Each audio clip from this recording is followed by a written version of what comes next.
அன்பார்ந்த மாணவ செல்வங்களே, நாம் இதுவரையில் இந்த பாடத்தில் ஏற்கனவே இந்தோ கிரேக்க உறவுகளை பற்றி பார்த்தோம். அதுபோல் இந்தோ கிரேக்க அரசர்களையும் பற்றி பார்த்தோம். அன்பான மாணவ செல்வங்களே, நாம் இப்போ பார்க்கக்கூடிய தலைப்பு சாகர், பார்த்தியர், குஷானர். இந்த தலைப்புகளை பற்றி தான் நம்ம பார்க்க போகிறோம். இதில் நமக்கு அதிகம் அறியப்பட்ட ஒரு பெயர் கனிஷ்கர். மற்றெல்லாம் பெரும்பாலும் இப்போ உள்ள வரலாற்றில் புதிய பகுதிகளாக இப்போ கொடுக்கப்பட்டது. அதாவது வடமேற்கு இந்தியாவில் முழுக்க இந்தோ கிரேக்க அரசுகள் கிரேக்க தளபதிகளிடம் ஒப்படைக்கப்பட்டது. அதுக்கப்புறம் இந்தோ கிரேக்க கலப்பினமாக அந்த அரசுகள் உருவாச்சு. அடுத்தது இவங்களை சாகர், பார்த்தியர், குஷானர் என்று அறியப்பட்ட பல்வேறு மத்திய ஆசிய நாடோடி இனக்குழுக்கள் இணைஞ்சு இந்த வடமேற்கு இந்தியாவில் இந்தோ கிரேக்க அரசுகளை படிப்படியாக அகற்றினாங்க. இவங்க இணைஞ்சாங்கன்னா கிரேக்கர்களின் பழக்கத்தை பின்பற்றி தங்களின் பெயர்களையும் பட்டங்களையும் பெரும்பாலும் அவங்க இணைஞ்சிக்கிட்டாங்கன்னா அரசர்களின் அரசன் என்று பெயர் வைக்கும் அளவுக்கு பெயர் வச்சுக்கிட்டாங்க. கொண்ட நாணயங்களை பெருமளவில் வெளியிட்டனர். இருந்த போதிலும் நமது வரலாற்றில் இது ஒரு குழப்பம் இருந்த காலம்ங்கிறாங்க. காரணம் என்னென்னா, யாருடைய பேரும் கிடையாது, பூரா பட்டங்கள் தான் இருந்தது. இந்தியாவுக்கு ஆட்சி அமைத்த பல்வேறு இனக்குழுக்களின் அரச பரம்பரைகளின் வம்சாவளிகளை கண்டறியது ஒரு பெரிய சவாலான பணியாகவே நம்ம ஆய்வாளர்களுக்கு இருந்திருக்கு.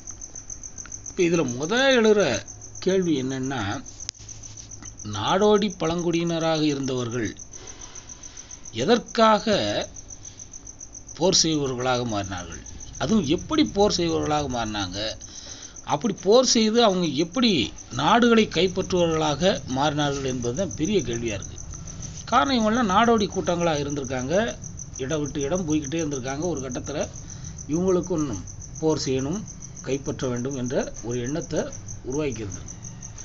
குறிப்பாக மத்திய ஆசியாவில் நடைபெற்ற அந்த சிக்கலான அடுத்தடுத்து நடந்த அரசியல் நிகழ்வுகள் தான் அடுத்து மற்றும் குடிவேறுகளின் விளைவு தான் என்ன இருந்திருக்கு, பழங்குடியினரை இந்தியாவுக்கு வர வச்சிருந்திருக்கு. மத்திய ஆசியாவோட கிழக்கு பகுதியில் நாடோடி இனத்தவரின் சூறையாடல்களை தடுக்கவும், சூறையாடல்கள் தங்களது கிராமங்களையும் வேளாண்மையும் காத்துக்கொள்ள சீனாவில் ஒரு பெரிய சுவரை கட்டினாங்க. அது இன்றைக்கு உலக அதிசயங்களில் ஒன்றாக இருக்குது. அப்போ சீனாவை நோக்கி போவிடாத அளவுக்கு இணைஞ்சாங்க. சீனாவோட ஒரு பகுதியில் நெடுஞ்சுவர் கட்டியாச்சு. அப்போ இந்த யுஇசி என்று சொல்லக்கூடிய குஷானர்கள் இணைஞ்சாங்க. பழங்குடி மக்கள் நம்ம பகுதியை நோக்கித்தான் வர வேண்டிய சூழ்நிலைக்கு, அதாவது ஈரான், நம்ம ஆப்கானிஸ்தான், இன்றைக்கு இருக்கக்கூடிய பாகிஸ்தான், இந்தியா போன்ற பகுதிகளை நோக்கி தான் அவங்க வர வேண்டிய சூழ்நிலைக்கு தள்ளப்பட்டாங்க. அப்பகுதியில் வசித்த சாகர்களை இணைஞ்சாங்க. அவங்க கிழக்கு ஈரானுக்கு தள்ளினாங்க. அங்கே ஏற்கனவே செலுசிய பேரரசு வீழ்ச்சி அடைந்ததுனால பார்த்தியர்கள் போய் இணைஞ்சாங்க, அதை ஆட்சி அமைச்சிருந்தாங்க. ஆக இப்படி அவங்க படிப்படியாக நாடோடினமாக இருந்து ஒரு கட்டத்தில் நாடு பிடிப்பவர்களாக மாறிட்டாங்க. இப்போ நம்ம சாகர்களை பற்றி பார்க்க போகிறோம். கிழக்கு ஈரானிலிருந்து பார்த்திய ஆட்சியாளர் மித்ர டேட்ஸால் வெளியே தள்ளப்பட்ட சாகர்கள் பிறகு வடமேற்கு இந்தியாவை நோக்கி திரும்ப ஆரம்பிக்கிறாங்க. அதாவது அங்கிட்டு அவருடைய ஆட்சியின் காரணமாக என்ன செய்ய முடியல, சாகர்கள் வசிக்க முடியல. அவங்க இணைகிறாங்க, வடமேற்கு இந்தியாவை நோக்கி திரும்புகிறாங்க. இறுதியில் சிந்துவெளிக்கும் சௌராஷ்டிரத்துக்கும், சௌராஷ்டிரம் என்பது குஜராத்தின் ஒரு பகுதி, சிந்துவெளி என்பது இன்றைக்கு இருக்கக்கூடிய நம்முடைய இந்திய பாகிஸ்தான் எல்லைன்னு வச்சுக்கலாம். அப்போ இதுக்கு இடைப்பட்ட பகுதிகளில் தான் அவங்க குடியமர்ந்துடுறாங்க.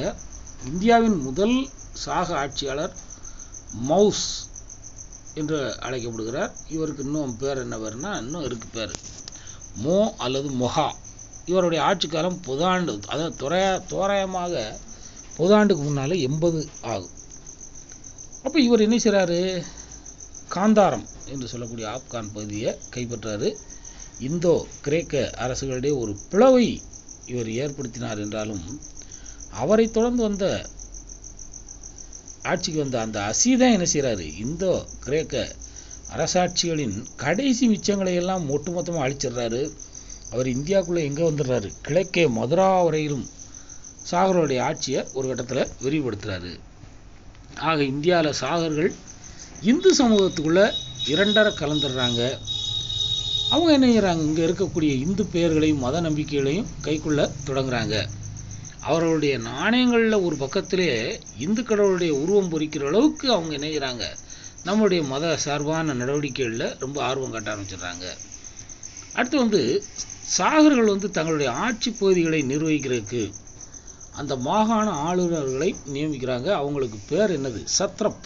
இந்த சத்ரப் என்பதே இந்த அரபு, அதாவது கிரேக்க அந்த வம்சாவளியை சேர்ந்த மன்னர்கள் வைத்த பேர் தான்.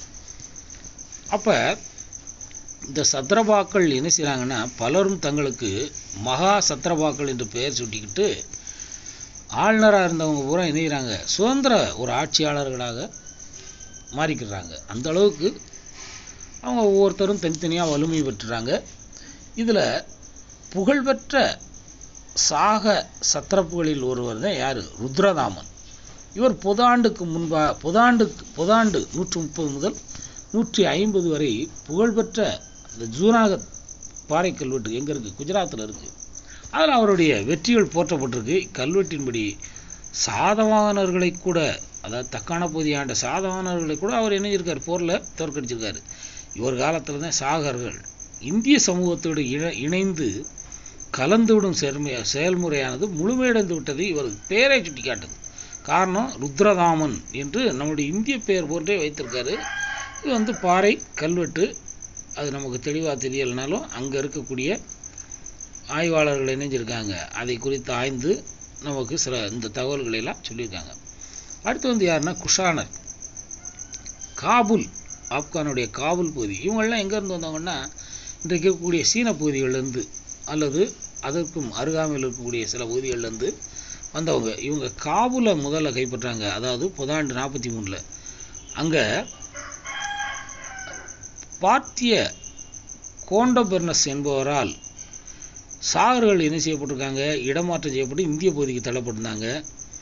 அப்போ காபூல் பள்ளத்தாக்கை குஷானர்கிட்ட என்ன செய்கிறாரு, இந்த பார்த்தியர் இழந்தார் என்றாலும் இந்தியாவில் சாகர்களை எதிர்த்து அதிகம் வெற்றி பெற்றது யாருன்னா அவர் தான். யார், இந்த கோண்டபெர்னஸ். அவரது ஆட்சி குறித்த பதிவுகள் பெஷாவர் மாவட்டத்தில் கண்டுபிடிக்கப்பட்டிருக்கு. பார்த்தியருக்கு எதிராக தங்களுக்கு உதவுமாறு யார் கேட்டிருந்திருக்கா, சாகர்களும் குஷானர்களை இணைஞ்சிருக்காங்க, கேட்டுக்கிட்டிருந்திருக்காங்க. ஆக ஆப்கானிஸ்தானத்தை வென்றடக்கிய முதல் குஷான அரசர் குஜிலா காட்பிசஸ் தான்.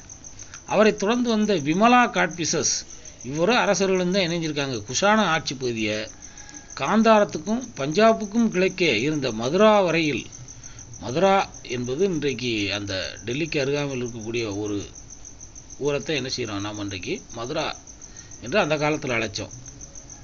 அப்போ அந்த மதுரா வரைக்கும் கங்கை யமுனை நதிகளுக்கு இடைப்பட்ட அந்த பகுதிக்கும் விரிவுபடுத்தியிருந்திருக்காரு. அப்போ அந்த குஷான அரசர்களில் நன்கு அறியப்பட்டவர் யாருன்னா கனிஷ்கர். பொதாண்டு 78 தொடங்கி பொதாண்டு 101 அல்லது 102 வரையிலையும் இவர் ஆட்சி புரிந்ததாக சொல்லப்படுது. இந்திய நாட்காட்டியில் சகசகாப்தத்தின் தொடக்கமாக பொதாண்டு 78 கொள்ளப்பட்டுள்ளது.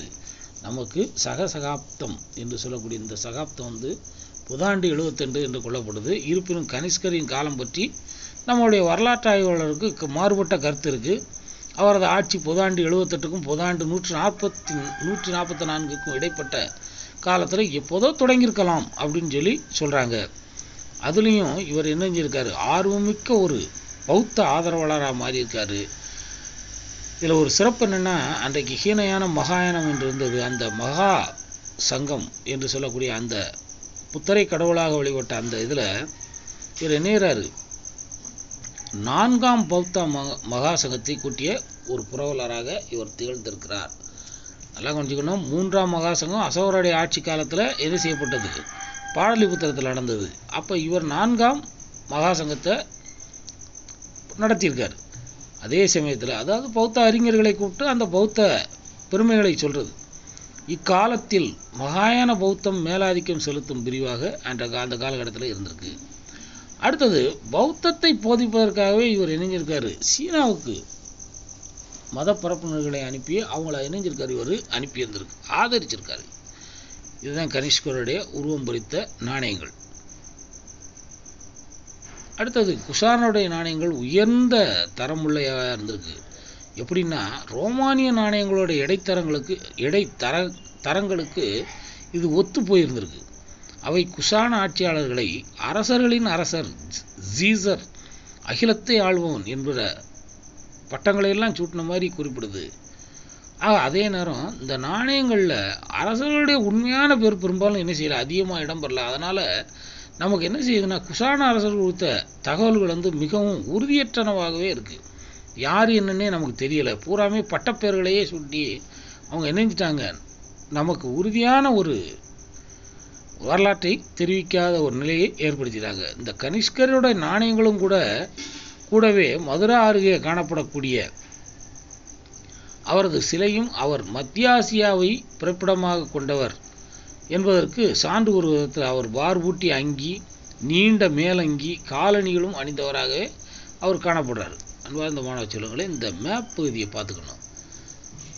இந்த இருக்கு பாருங்க, இன்றைக்கு கங்கை யமுனை நதிக்கு இடைப்பட்ட அந்த பகுதி பூராமே அவங்க வசம் இருந்திருக்கு. மதுரா என்பது இன்றைக்கு இந்திரபிரஸ்தம்ங்கிறது தான் டில்லி. இன்றைக்கி மதுரா என்பது ஆக்ரா என்று மாறி இருந்திருக்கு. அப்போ இந்த பகுதி பூரம் பாருங்கள், இந்த பிங்க் கலர் பூராமே இவங்க கைப்பற்றிய பகுதிகள். காஷ்மீருக்குள்ளே இவங்க அதிகம் நுழையாமல் இருந்திருக்காங்க. காரணமாக அந்த குளிர் பிரதேசம், அதிகமான மக்கள் வாழாமல் இருந்திருக்கலாம். அடுத்தது, சீனாவும் பாகிஸ்தானும் இணைந்து மேற்கொண்ட 1979ஆம் ஆண்டு நிறைவு பெற்ற அந்த காரகோரம் நெடுஞ்சாலை திட்டம் தான் தொல்லியலாளர்களுக்கும் வரலாற்று ஆய்வாளர்களுக்கும் பெரும் பலனை கொடுத்துருக்கு. அன்பார்ந்த மாணவ செல்வங்களே, அடுத்த பதிவில் நாம் பார்க்கலாம். நன்றி.